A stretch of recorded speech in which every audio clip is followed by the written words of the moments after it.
តើប្រាសាទអង្គរវត្តបែរទៅទិសខាងណាហើយហេតុអ្វីបានជាមានចេតិយបុរាណមួយនៅពីក្រោយប្រាសាទអង្គរវត្ត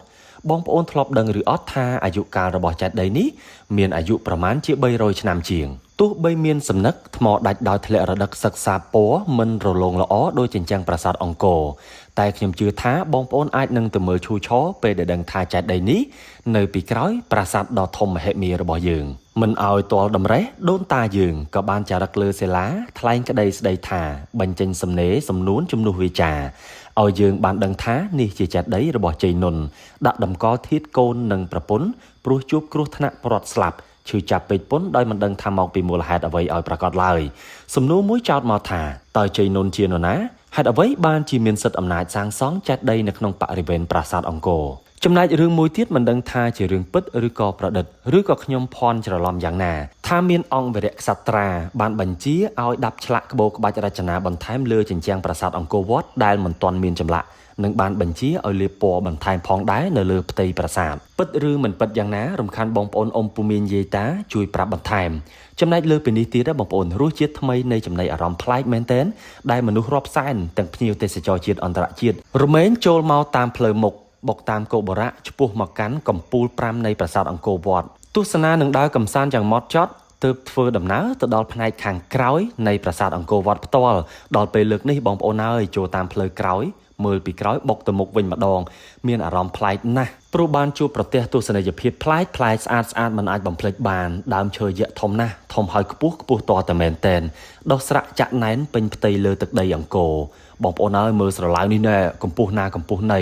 មនុស្ស3 4 5នាក់4 5អោបទើបជុំពិតជាល្អខ្លាំងណាស់បានទាំងកម្ពស់និងទំហំហើយស័ក្តិសមអមដំណើរនិងអមទស្សនីយភាពសម្រាប់ភ្ញៀវទេសចរនិងលម្អក្បែរប្រាង្គប្រាសាទបុរាណខ្មែរបង្ហាញឲ្យឃើញថានេះមិនមែនជារឿងចៃដន្យទេដែលដែនដីខ្មែរគេហៅថាជាដែនដីអច្ឆរិយៈនោះដើរតាមផ្លូវក្រោយធ្វើដំណើរឆ្លងកាត់បុកទម្លុះចូលតាមគោបរៈពីក្រោយនឹងមានន័យថាបងប្អូនធ្វើដំណើរពីទិសខាងកើតបុកទៅទិសខាងលិចដោយសារតែប្រាង្គប្រាសាទអង្គររបស់យើង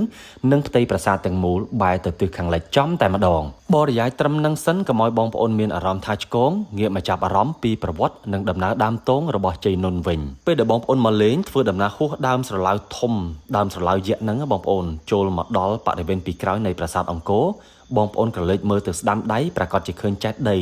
តូចសមល្មមមានកម្ពស់ខ្ពស់សមល្មមដែលជាចេតិយរបស់ជ័យនុនហើយដែលគាត់បានដាក់តម្កល់ធាតុរបស់ប្រពន្ធនិងកូនរបស់គាត់ហើយបងប្អូនឮអត់សំឡេងចាប់យំជីបជេចាចេញពីក្នុងព្រៃហ្នឹងអូយស្រស់ស្រាយណាស់បងប្អូនហើយជ័យនុនឬក៏បណ្ឌិតជ័យនុនជាមន្ត្រីស្នេហាជាតិមាតុភូមិនៅក្នុងសតវត្សទី18ដែលមានការយកចិត្តទុកដាក់ចំពោះការងារស្នេហាជាតិមាតុភូមិនិងមានភក្ដីភាពចំពោះព្រះមហាក្សត្រលោកត្រូវបានដំឡើងឋានន្តរស័ក្តិជាបន្តបន្ទាប់ការងារនិងមុខតំណែងរបស់លោកតែងតែរីកចម្រើនទៅមុខជានិច្ចដែលដំបូងឡើយលោកគឺជាសេនាធិបតីគ្រប់គ្រងលើទឹកដីខេត្តព្រៃក្តីដែលសពថ្ងៃស្ថិតនៅក្នុងខេត្តត្បូងឃ្មុំលោកក៏បានទទួលគោរពងារបន្ទាប់ជាយមរាជជាអុកញ៉ាសុវរិន្ទ្រធិរាជហើយចុងក្រោយលោកទទួលបានងារជាចាវីដែលនេះគឺជាងារស្មើគ្នាជាមួយនឹងនាយករដ្ឋមន្ត្រីបច្ចុប្បន្នក្រៅពីធ្វើមន្ត្រីក្នុងជួររាជការបណ្ឌិតរូបនេះក៏ជាពុទ្ធសាសនិកដ៏ឆ្នើមហើយលោកហ៊ានលះបង់គ្រប់សពបែបយ៉ាងដើម្បីគោរពបូជាមកកាន់ព្រះពុទ្ធសាសនាដូចគ្នាផងដែរនៅថែវទី3ខាងកើតនៃប្រាសាទអង្គរវត្តក្បែរនឹងចេតិយជ័យនុនមានសិលាចារឹកមួយផ្ទាំងបានសរសេររៀបរាប់យ៉ាងពិស្ដារលម្អិតជុំវិញនៃប្រវត្តិនៃការសាងសង់នៃចេតិយនេះក្រុមអ្នកស្រាវជ្រាវឯកសារនិងអ្នកប្រាជ្ញអក្សរសាស្ត្រខ្មែរមួយចំនួនបានឲ្យដឹងថាចេតិយជ័យនុនសាងសង់នៅក្នុងឆ្នាំ1701នៃគ្រិស្តសករាជហើយគិតមកដល់ពេលនេះណាមានអាយុកាលប្រមាណជា300ឆ្នាំជាងមកហើយដោយក្នុងសិលាចារឹកបានរៀបរាប់សរសេរលម្អិតពីទុក្ខសោករបស់ជ័យនុនដែលបានបាត់បង់ប្រពន្ធហើយនិងកូនហើយបាននាំសាកសពមកបញ្ចុះក្នុងចេតិយនៅបរិវេណអង្គរវត្តដោយជ័យនុនកាលពីជំនាន់នោះលោកគឺជាមន្ត្រីខ្ពង់ខ្ពស់ម្នាក់បម្រើការងារក្នុងរាជវាំងដែលរាជធានីកាលនោះគឺជារាជធានីឧដុង្គនោះដល់ពេលដឹងប្រវត្តិអញ្ចឹងទៅដូចជាអត់មានរឿងអ្វីចម្លែកសោះដែលមន្ត្រីដែលមានឋានន្តរស័ក្តិខ្ពង់ខ្ពស់នាំយកនៅសាកសពក៏ដូចជាធាតុរបស់សមាជិកគ្រួសារនៅពេលដែលបាត់បង់ជីវិតមកតម្កល់ឬក៏បញ្ចុះនៅទីសក្ការៈបូជាដ៏ខ្ពង់ខ្ពស់បែបនេះដែលវាក៏ជាភស្តុតាងសំខាន់មួយដែលបញ្ជាក់ថាប្រាសាទអង្គរវត្តគឺមិនត្រូវបានកូនខ្មែរឬក៏ចំនួនខ្មែរណាមួយបោះបង់ចោលឡើយ តែងតែទុកជាទីសក្ការៈបូជាជាប្រាសាទបុរាណដ៏ខ្ពង់ខ្ពស់និងមានពិធីសាសនាគោរពបូជាប្រចាំប្រាសាទអង្គរវត្តនៅតែជាមជ្ឈមណ្ឌលសាសនាដ៏ធំនៅក្នុងតំបន់ដោយគ្រាន់តែបដូរពីប្រាសាទនៃព្រហ្មញ្ញសាសនាបែបវិស្ណុនិយមថែមបញ្ចូលមកជាការគោរពបែបព្រះពុទ្ធសាសនាបន្ថែមតែប៉ុណ្ណោះហើយដំណើរដើមទងនៃវត្តមានរបស់ចេតិយនេះគឺមិនខុសពីប្រជាជនខ្មែរទូទៅទេពេលដែលបាត់បង់សមាជិកគ្រួសារមិនដឹងថាយកទៅបញ្ចុះទីណាដែលជាទីសមគួរគឺតែងតែរកទីសក្ការៈបូជាដ៏ខ្ពង់ខ្ពស់ដើម្បីភ្ជាប់និស្ស័យហើយគិតថាពេលដែលទៅតម្កល់ឬក៏បញ្ចុះនៅទីតាំងនោះអាចជាទីតាំងឋានព្រះឬក៏ឋានអាទិទេពដែលធ្វើឲ្យសមាជិកគ្រួសារឬក៏សាច់ញាតិដែលបានបាត់បង់ជីវិតទៅនោះបានទៅដល់ទីស្ងប់សុខទីឋានដែលល្អដូច្នេះមិនថាប្រជាជនក្តីមិនថាបណ្ឌិតជ័យនុនក្តីតែងតែរកទីតាំងល្អហើយជ្រើសរើសបរិវេណនៃប្រាសាទអង្គរធ្វើជាទីបញ្ចុះសពឬក៏ជាកន្លែងសម្រាប់តម្កល់អធិធាតុហើយរឿងមួយទៀតខ្ញុំបានចោទសួរជាសំណួរមកកាន់បងប្អូនកាលពីដើមវីដេអូតើប្រាសាទថ្មរបស់យើងនេះត្រូវបានលាបពណ៌បន្ថែមពីលើឬយ៉ាងណាហេតុអ្វីបានជាក្បូរក្បាច់រចនានិងផ្ទាំងថ្មនៅក្នុងប្រាសាទនៅតំបន់និងកន្លែងនេះបងប្អូនមានពណ៌ក្រហមយ៉ាងដូចនេះបើបងប្អូនឬឪពុកម៉ែណាដឹងជួយប្រាប់បន្ថែមផងខ្ញុំរីករាយនឹងទទួលស្វាគមន៍នៅរាល់ទិន្នន័យនិងព័ត៌មានដែលបងប្អូនចែករំលែកបន្ថែមហើយក៏សូមខន្តីអភ័យទោសខ្លាំងមែនទែនរាល់ពាក្យពេចន៍ខុសឆ្គងលើសលួសឬក៏ខ្វះខាតនៅក្នុងវីដេអូនេះដាច់ទេបង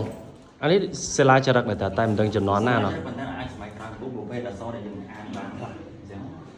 ចឹងអានេះបើតាមដឹងសិលាចារឹកទៅនេះគឺរៀបរាប់ពីចេតិយរៀបពីចេតិយខាងនេះអូកាលពីមុនគេមាន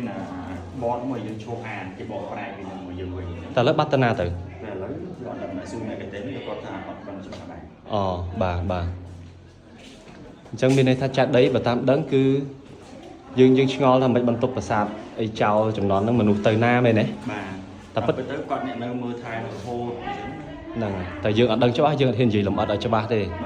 គាត់តែចង់ប្រាប់បងប្អូនថានៅបរិវេណនៅពីក្រោយប្រាសាទអង្គរវត្តរបស់យើងមានចេតិយមួយបាទហើយក៏មានសិលាចារឹកចានៅព័ត៌មានពាក់ព័ន្ធនឹងចេតិយនោះបាទនេះមានអត្ថន័យប៉ុណ្នេះតែអានអត់ដាច់ទេដោយសារតែជាអក្សរខ្មែរបុរាណតែដូចជាចំនួនក្រោយនេះទេមែនទេបងសម័យក្រោយអង្គរបាទក្រោយអង្គរទេបងប្អូននេះមាសប្រាក់រតនៈមែនទេបាទអូមួយយ៉ាងដែរតើណោះខឿនព្រៃតែគេអានេះយើងមើលនេះព្រំពេញអានេះអាចជាទ្វារពួកស្អីគេនេះតូចចៅអានេះបើយើងអានតាមអក្សររាល់ថ្ងៃអ្នកនេះអ្នកច្បាស់ហ្មងអ្នកគេឯងមិញសោយរាជដោយកាយណាឃើញទេមួយយ៉ាងដែរតើណោះគួរចាប់អារម្មណ៍ត្រីវិស័យប៉ុស្តិ៍ជម្រាបលាបងប្អូនត្រឹមនេះជួបគ្នានៅវីដេអូបន្តទៀត